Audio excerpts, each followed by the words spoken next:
everybody, welcome back. If you're new here, hi, my name is Michaela. I am a 23-year-old artist and content creator for YouTube and Instagram, and today we're going to talk about the things that I use to create videos for YouTube and how you can too. So first, I use a tripod.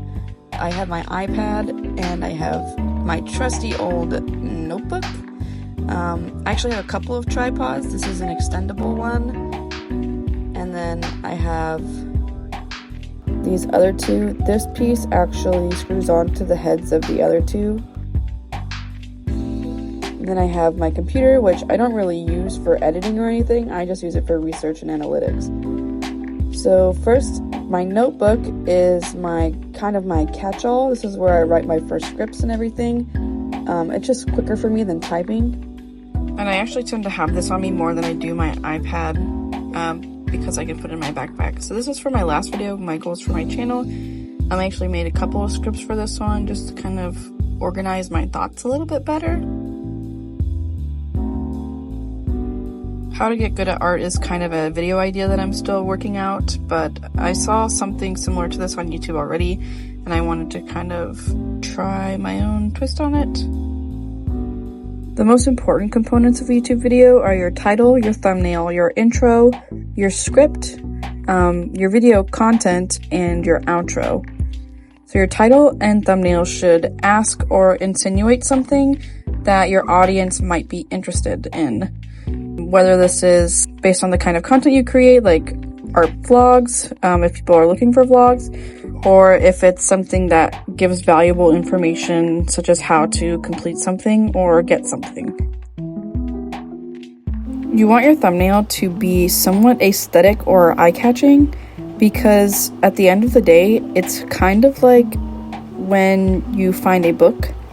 It's like a book cover, I guess, or like a product. So you usually judge things when you first look at them, essentially.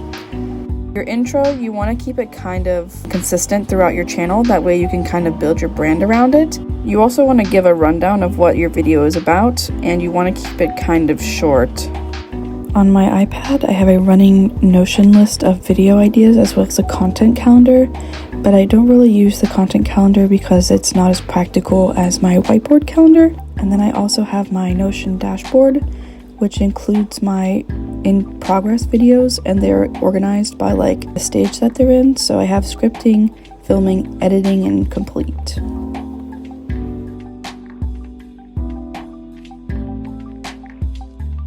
For storyboard or things I just want to remember that I can kind of draw to visually remember, I will use column notes. So I wrote here my intro, which I typically have two intros, and I either do B-roll into B-roll with a voiceover, or I will do a talking head that will roll into a B-roll. And if you don't know what B-roll is, it's like filler footage that you can use.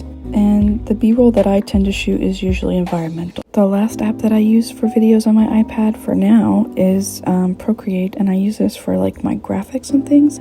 Procreate has animation features as well. I spend a lot of time at my computer because I enjoy watching YouTube, but I also use it to research how people style their vlogs and their profiles. For example, a lot of vloggers will put their face. If you're an art vlogger, you might put your art or your studio or just something that is meaningful to you. And here are a few examples of my favorite YouTube channels that I frequent a lot.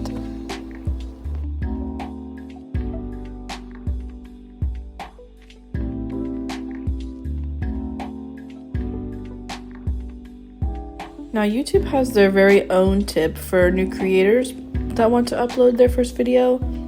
It says, if this is your first time, do not worry about making the perfect video. Getting started is key. You will have the option to edit video settings or delete the video later on. There's no need for fancy equipment. What you have on hand will do.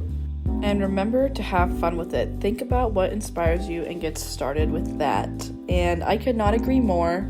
Enjoying the process and just posting before you're great at something will help you get the hang of it. Do not stop yourself from doing something that you want to do just because it's not perfect.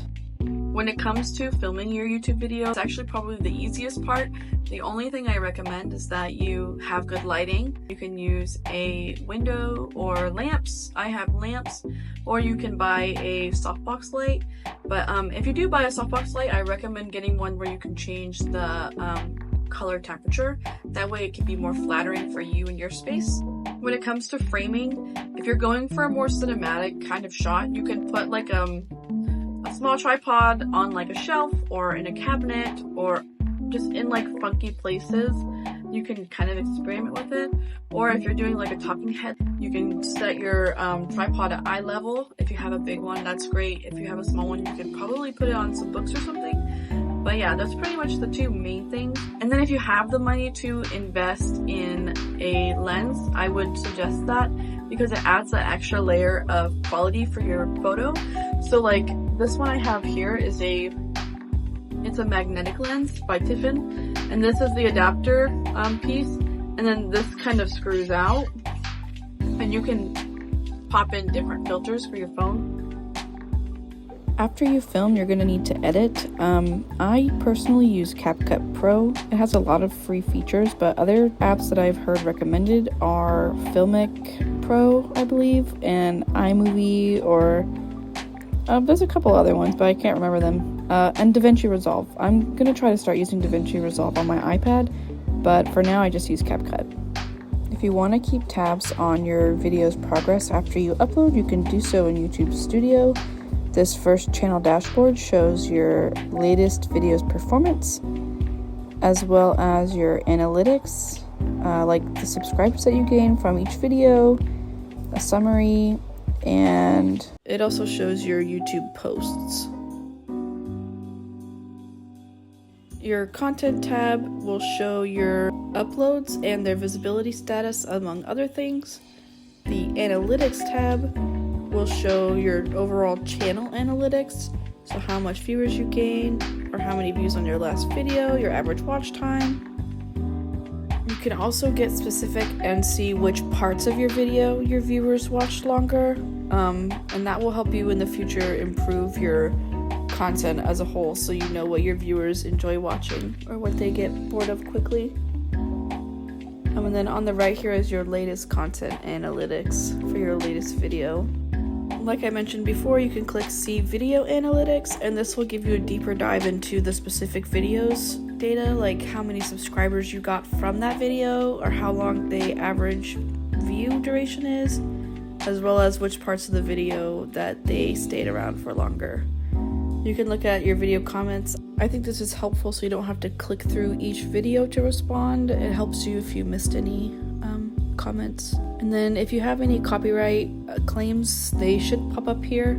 This video got copyrighted, but I'm not sure why, because I used the sounds from CapCut themselves, which I thought were all copyright free. But it says it has no impact, so it's probably okay for now. And I'm not monetized yet, so I don't have as many repercussions for copyright right now. Make sure though, if you do plan to get monetized in the future, that your video audio is not copyrighted so it doesn't get taken down after you're monetized. The editor tab is really helpful if you uploaded a video and realized that you messed something up or needed to cut something out or whatever, instead of having to totally delete the video and then re-upload.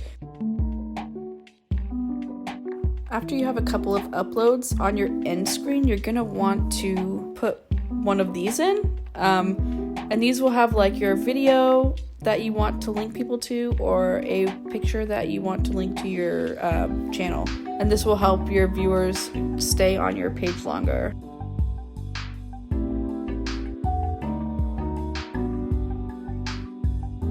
You can set this to most recent upload, but if you have a video that's relevant content-wise, you can choose a specific video to follow up, like if you had a series of categorized content or something. Alternatively, or additionally, you could come back to content and select the ones you want in like a specific category and just lob them all into a playlist.